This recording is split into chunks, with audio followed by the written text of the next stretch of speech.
Oh my god, this tastes like Crunchberry cereal. This is awesome. Brewdog Wingman, Tropical Storm. Gotta love it. And speaking of dogs, that's basically what we're talking about today, specifically anthropomorphic wolves, or as you may have discerned from the title, werewolves. So let's just jump right into it. As always, this is Mike, and this is Urban Legends and Mythology. So stories of anthropomorphic wolves have basically been around since prehistory, possibly not too long after we started domesticating dogs. Of course, there's no real hard date of when we domesticated dogs. Some people suggest that it was as late as 15,000 years before present. However, some other people have pushed that to 36,000 years before present. We just know that dogs have been with humans for a very, very long time. And why not? Dogs and humans are literally perfect for each other. Dogs can offer protection to humans while in turn gaining protection from groups of humans. And we share a mutual food source, so we were able to aid each other in hunting. So it makes sense that these early cultures who would have attached themselves to the dog for these mutual benefits would have revered the dog,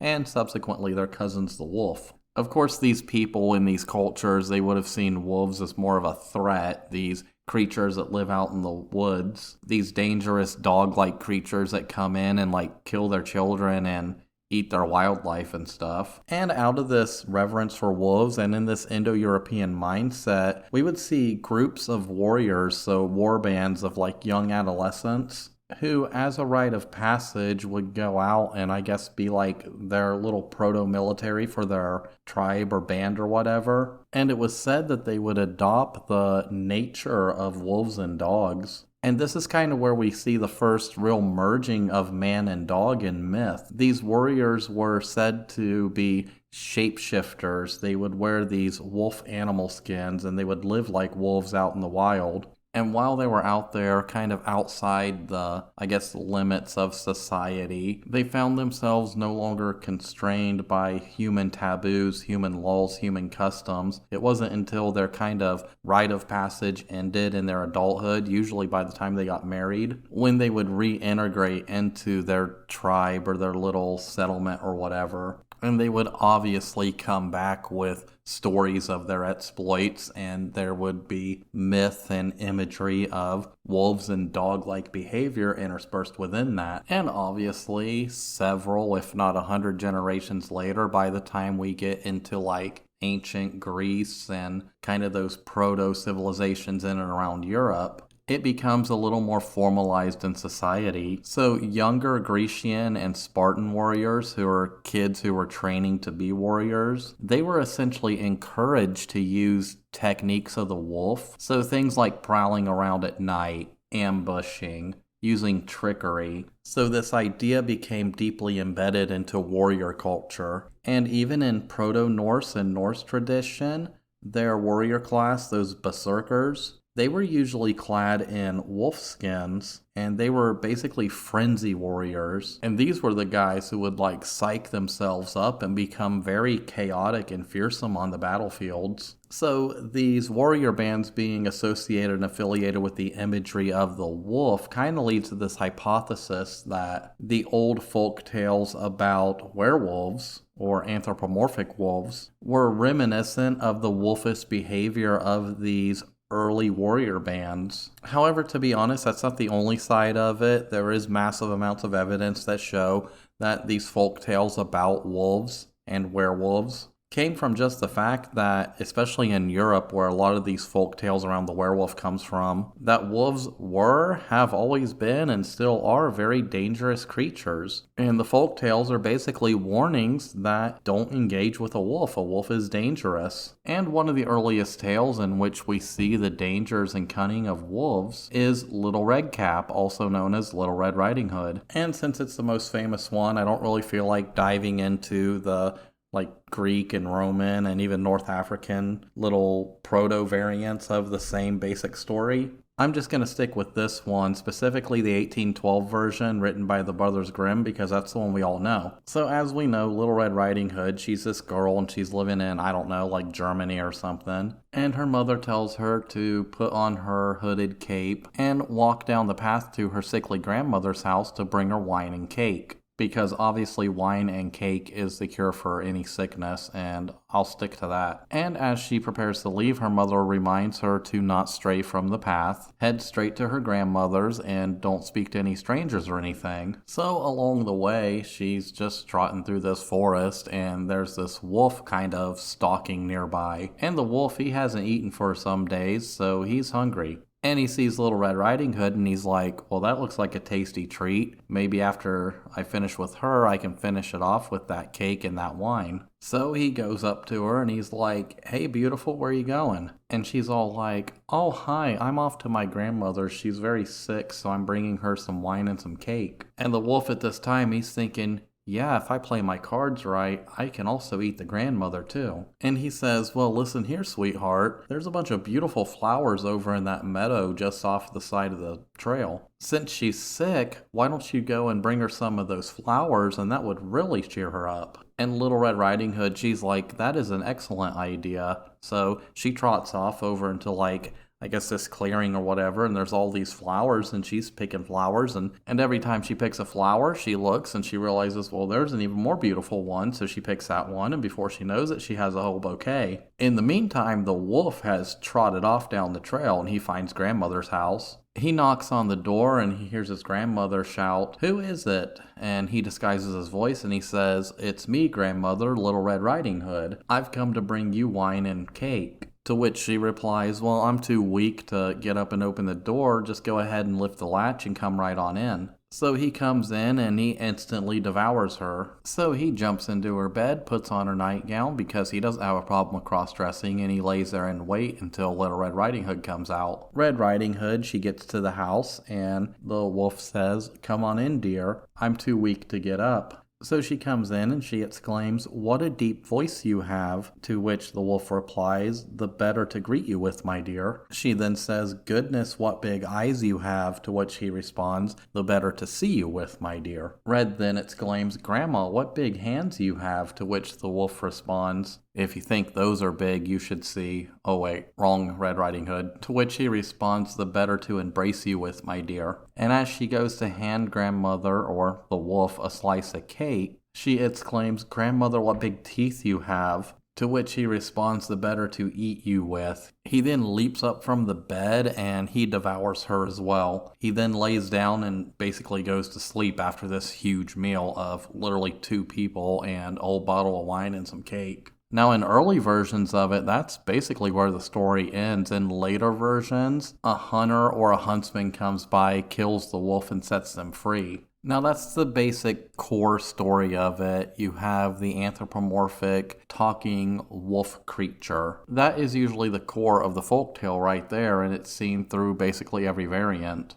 Now, that folktale, that really serves as kind of a warning against, wandering off the trail, going into the woods, interacting with strangers, but we still see some of that kind of old school mindset, that archetype of the shapeshifter, in which he disguises himself as Red Riding Hood's grandmother. However, this is just one of the many tales out there about anthropomorphic wolves. There are a lot of Greek and Roman tales which discuss people who shapeshifted into wolves, which harkens back to these older legends from these warrior cultures. So we can already see kind of a loop back. However, this does eventually evolve. And by the 4th century through Christianity, we start to see this idea of the creation of werewolves, usually by a witch's spell. And this is where they become attributed with witches. And that would actually subsist throughout the Middle Ages and even into the early modern era, where belief in werewolves would come to a peak. And this whole thing kind of evolves alongside Western Christianity in Europe. And this belief becomes so prominent that werewolves are even mentioned in some law codes. So under Canute the Great, he ruled England, Denmark, and Norway in the early 1000s, and his law codes put in provisions which would prevent werewolves from ravaging or biting the spiritual flock. And for me, biting kind of sticks out because in werewolf lore, one way to become a werewolf is to be bitten or scratched by another werewolf. And since they choose to use this word in the law code, there's probably already the belief that being bitten by a werewolf could turn one into a werewolf. However, this does tie into other metamorphosis beliefs that were common in Europe around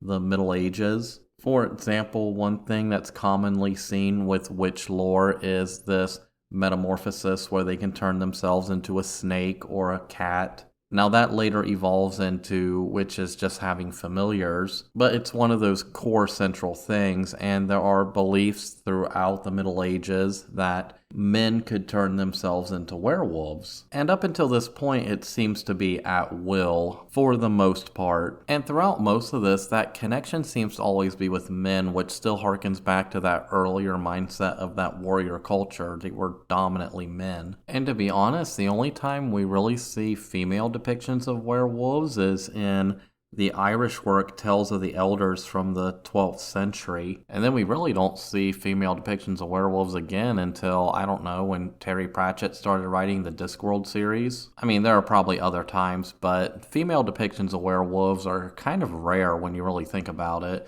Most of the time it's a male. But the belief in werewolves, it kind of spreads all over Europe, and it really rises with the spread of the witch hysterias. So during the late medieval and early modern period, when these witch hysterias are going on, men are also being accused of being werewolves in much of the same way that women are being accused of being witches. And by the time we get to the 16th, 17th century, the early modern age, werewolf hysteria has reached its peak, especially in places like France. Numerous accounts and reports of werewolf attacks show up in 16th century France. Some of this is possibly related to murders or even serial killers who were cannibalistic, who would possibly claim that they committed these murders while being transformed into a werewolf, most likely by a witch. There are many accounts where people claim to see men change into werewolves and prowl around their farm and attack their livestock. And we see the same kind of feedback loop that we would later see in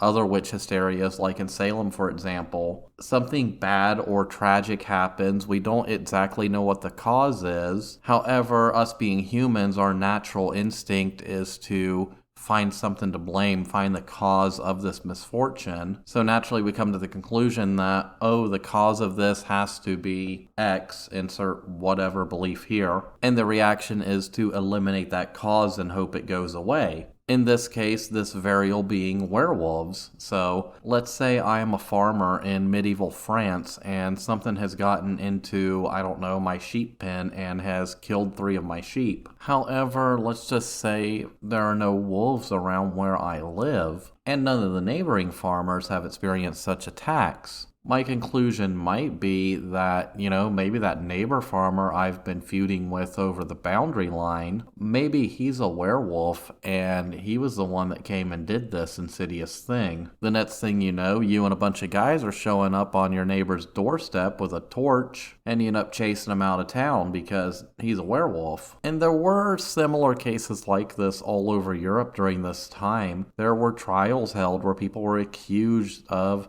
lycanthropy or being a werewolf. Some of these people were sentenced to jail time, and they were basically seen as not too different from a witch. However, by the time of King James I of England in the early 1600s, belief in werewolves started to die out, mostly across England and France as it became overshadowed by the witch hysteria. By the 1650s, a lot of scholars were considering lycanthropy to be a disorder of the brain, so they believe that they're a werewolf, and they're not truly a shape-shifting being. However, this belief didn't die out in places like the Holy Roman Empire or Slavic Europe, places like Russia, the Balkans, Romania. These beliefs kind of stayed around in those areas, probably because of just the culture difference. In these areas, especially places like Romania, werewolves were associated with things like revenants or vampires. And some of these beliefs persisted well into the 19th century. And this all really boils down to the simple fact that attacks by wolves on humans were still pretty common in parts of Europe up until the 20th century. For centuries, wolves were considered the most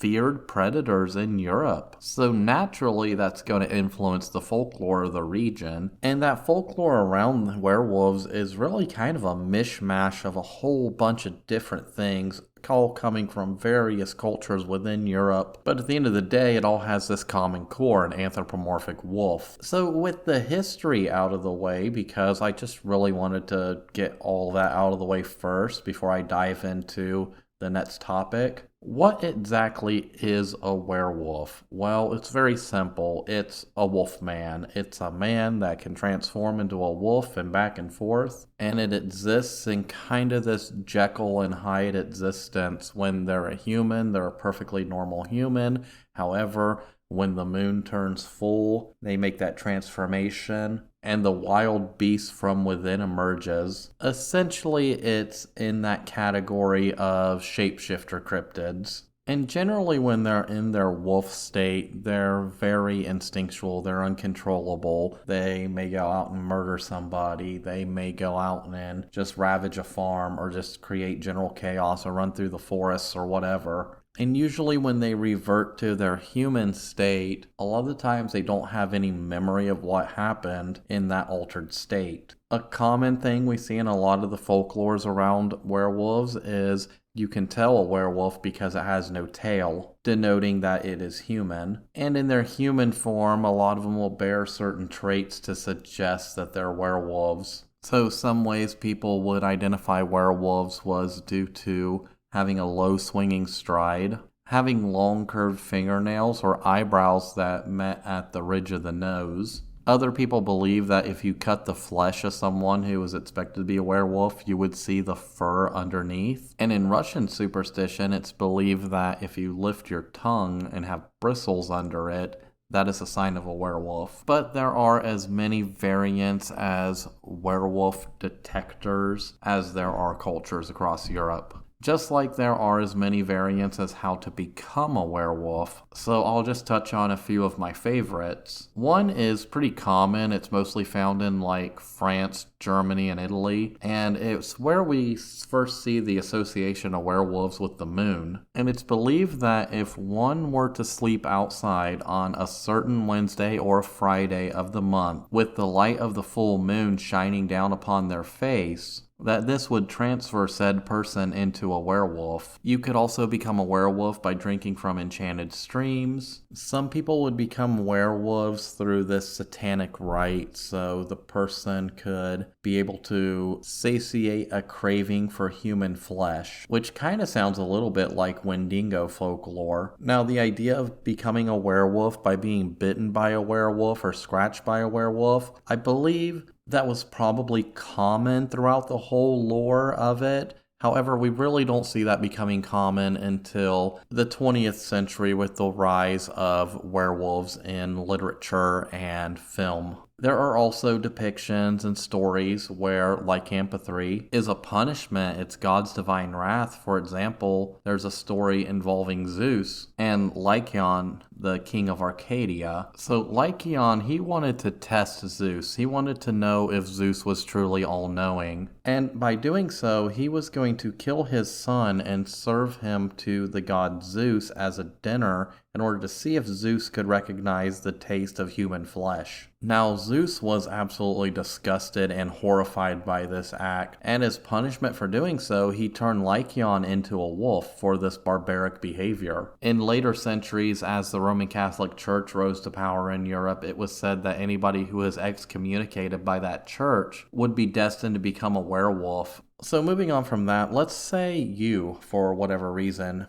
become a werewolf. What happens next? Are you doomed to spend the rest of your life in an endless cycle to become a wolf during the full moon and go ravaging the countryside until you're eventually taken out by somebody like Van Helsing? Or could you be cured of this affliction? Well, when you resort to the folklore, several cures for lycanthropy do exist. Some are very benign, some are kind of out there. So in many German folklore, simply by saying the name of the afflicted, now this is their Christian given name, 3 times is thought to break the curse. This kind of harkens back to that Christian ideology of threes. And we also see it bleed into other kinds of folklores and tales and even modern movies with things like, I don't know, the infamous Bloody Mary urban legend or the hit film Beetlejuice. Other ways in which lycanthropy can be cured is through the use of wolfsbane, probably as a salve because you really don't want to ingest that stuff. It is poisonous. Exorcisms, conversion to Christianity, piercing the hands with nails a la the crucifixion, or simply, I don't know, just death. It generally seems to be a pretty permanent cure, and death seems to be the one way to get rid of most werewolves from what we see from modern fiction. And this is what happens with a lot of these creatures. These folk tales become publicized in novels, in fiction, and then in film. And they kind of get almost watered down into a singular formula. Because think of it, when we think of the werewolf, the very first image we get is probably from the Wolfman, 1941. Or we envision them being associated with Van Helsing or Dracula. You know, that iconic Wolfman from the 1940s, 1950s. That's what we think about when we think of werewolves. That's the picture in our mind. Too bad we don't see it in Beetlejuice. How many times have I said that now? Twice? Okay, I bet he's getting all giddy right now. But that image of the werewolf really becomes the fun, awesome image we all love. But this is where the folklore really evolves into the modern folklore with the rise of cinema. Because with that, you don't have to follow the rules, you can create your own rules. And to be honest, following cinema, a lot of the rules really get standardized. So for example, Werewolf of London, 1935, it is the world's first feature-length werewolf film, which I believe that title was the inspiration of the hit song Werewolves of London, which would come much later, but I digress. I actually do have that 45 in my collection. I should actually get it out and listen to it because it is pretty awesome. But later, I gotta record this stupid thing. But back to the film. Now, I'm not gonna go into the plot of this film because I want people to seek it out and watch it for themselves because why not? It's awesome. But it lays some of the earliest foundations of the modern werewolf folklore. It really establishes some themes where the protagonist, he is attacked and bitten by an anthropomorphic wolf-like creature. We see a strong connection with the moon. We see that lycanthropy is something that can be cured. It's a major theme in the film. The film also establishes this theme that werewolves typically target women. And that kind of lays some themes of, I guess, sexualization when it comes to werewolves.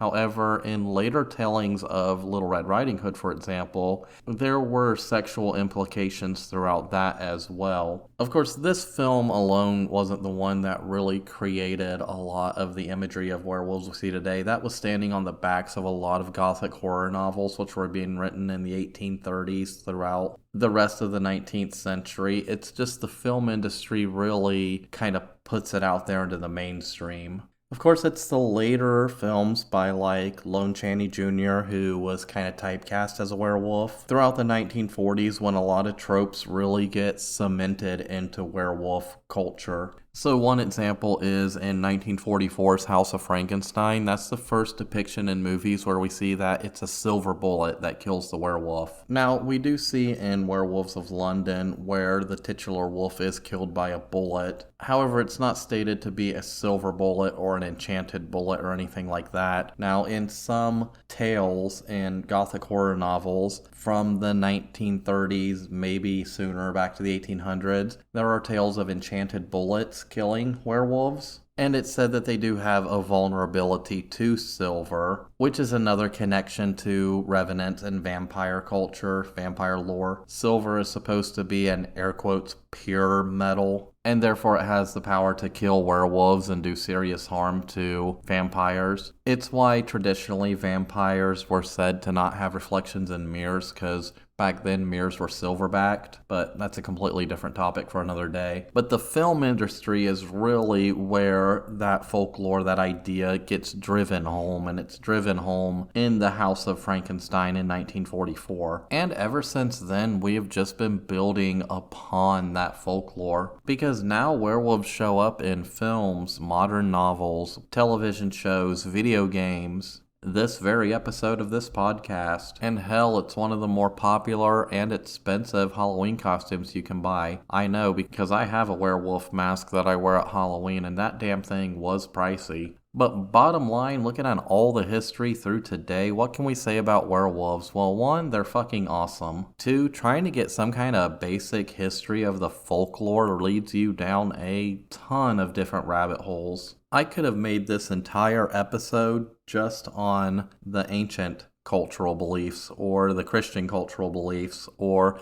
Western Europe versus Eastern Europe. I didn't even touch on anywhere else in the world. Hell, I could do an entire episode where I focus on the novels or just the films. It just goes on and on forever. It's one of those folklores, one of those cryptids that's really hard to nail down because it just branches off into so many different things. It's kind of like Bigfoot. You would have to do an entire series on the creature in order to just scratch the surface. And to be honest, trying to condense it into a half-hour show was a very tough thing to do. But I do think I did hit on some of the points that I like to think of when I think of werewolves. And I hope that you guys, the listeners, got something out of it too. On that note, I think that's where I'm going to end it for now. As always, this is Mike. This is Urban Legends and Mythology. If you like the show, follow it on Spotify or whatever your preferred platform is. It's literally everywhere. Share it with your friends, follow it on the socials. And as always, if you want to help the show out directly, you can donate using that link in the description of every episode. Or if you don't want to do that, if you don't want your credit card information online, you can reach out to me personally on one of the socials and we'll figure something out. You people who are already doing that or who have done that are the true rock stars that keep this show alive. And I truly thank you for that support. On that note, thank you for listening, and I will see you in the next episode.